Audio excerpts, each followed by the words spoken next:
So let's get with the meltdown on Buffalo, because, yesterday I was saying, can we have 2 minutes to mourn before we start blaming the cable news hosts? Like, can we have just 2 minutes to feel bad about what's happened before everything gets turned into a political blame game? And of course, nobody listened to that.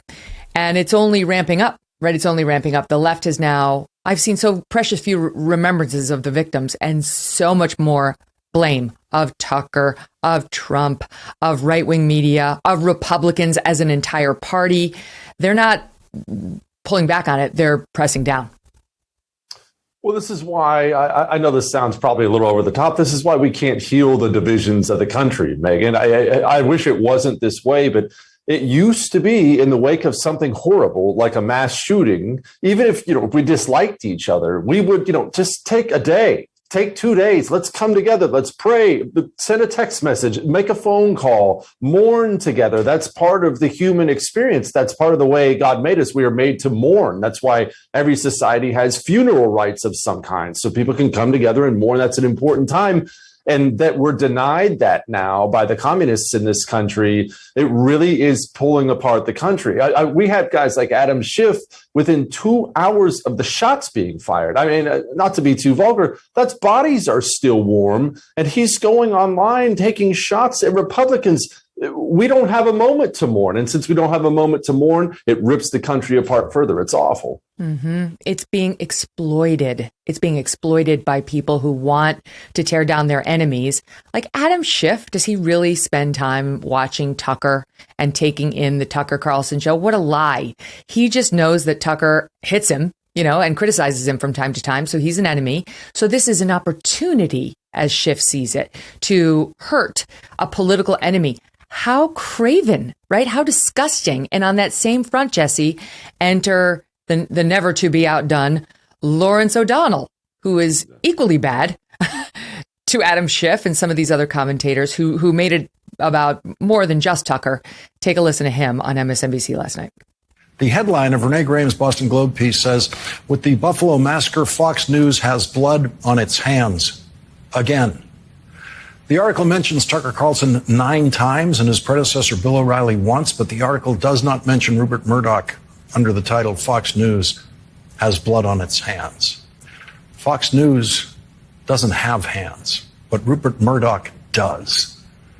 White supremacist mass murderers in this country who take encouragement from Fox want to, among other things, stop immigration to this country, as does Fox, a company owned and operated by an immigrant who has done more damage to this country in the 21st century than any immigrant in the world has done to any other country in the 21st century. Rupert Murdoch has supported the Republican Party's abject fealty to the National Rifle Association. And so it is thanks to Rupert Murdoch, as much as it is any Republican president, that America's mass murderers are still what they have always been, the very best equipped mass murderers in the world. Rupert Murdoch has made sure of that. Every American mass murderer can thank Rupert Murdoch for all the murder tools that Rupert Murdoch has made sure they are able to easily buy over the counter. The murder tools. Jesse, I'll let you take it. Megyn, a few things actually on this. One, we have these 2 different subsets in the country, and I don't know which one's more unhealthy. Somebody like that who's so lacking in humanity. I mean, I saw a picture, I'm sure you saw it, Megyn, of, I believe she was a 77-year-old woman who died in that supermarket shopping because she used to go shopping on Sundays, and then she would go hand out groceries to people in need. And I think she did this for 25 years, if I remember the story, and she lost her life. And I look at that, and I thought to myself, man, what a way for a 77-year-old woman who lived a life of service to end, at the hands of a madman. And I'm thinking, man, her poor family. I don't wonder if she has kids. Maybe she left behind a husband.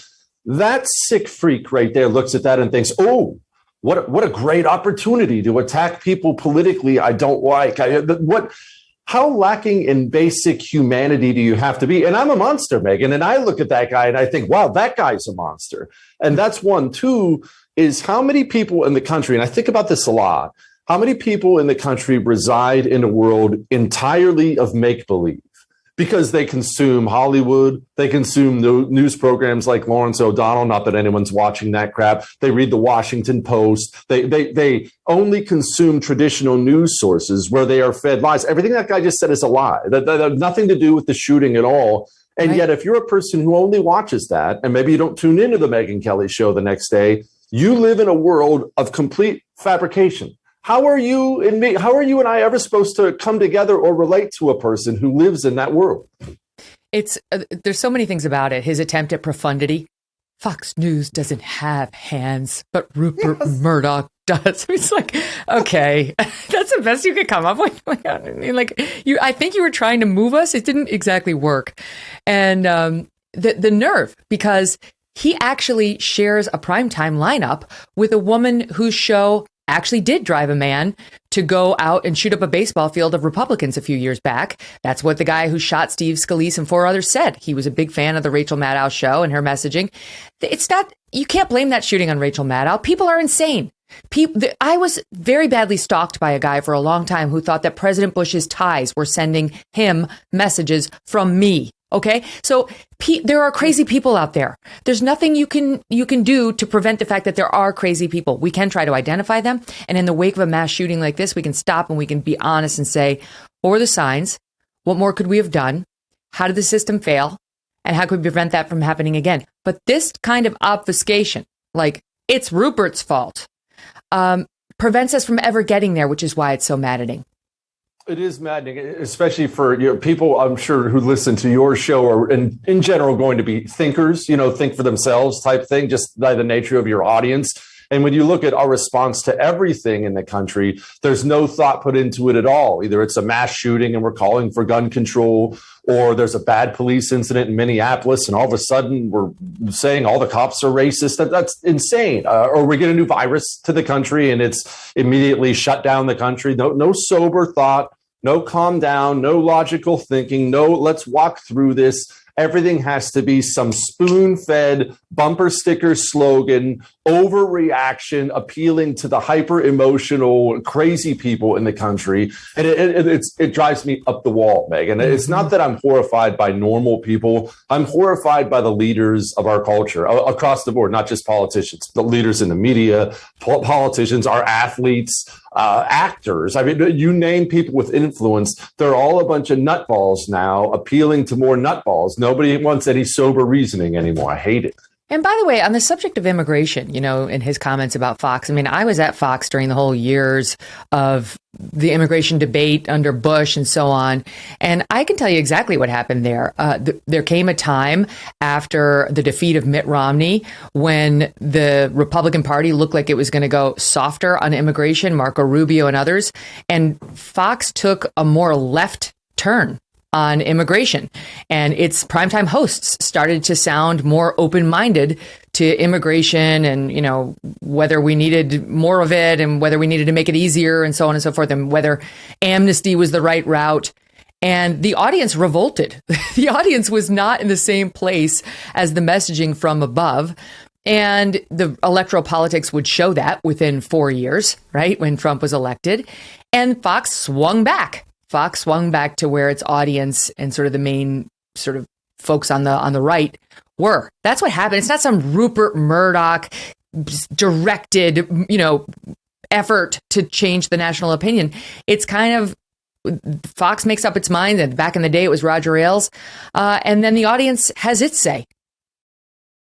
This episode of The Megyn Kelly Show is sponsored by the Claremont Review of Books, a quarterly journal of original essays and book reviews that the smartest conservatives in America read from cover to cover. Widely regarded as the intellectual nerve center of the conservative world, the Claremont Review of Books is one of the only places where important new books and ideas are treated seriously and in depth by reviewers who know what they're talking about, many of whom you'll recognize because you've heard them here on this show.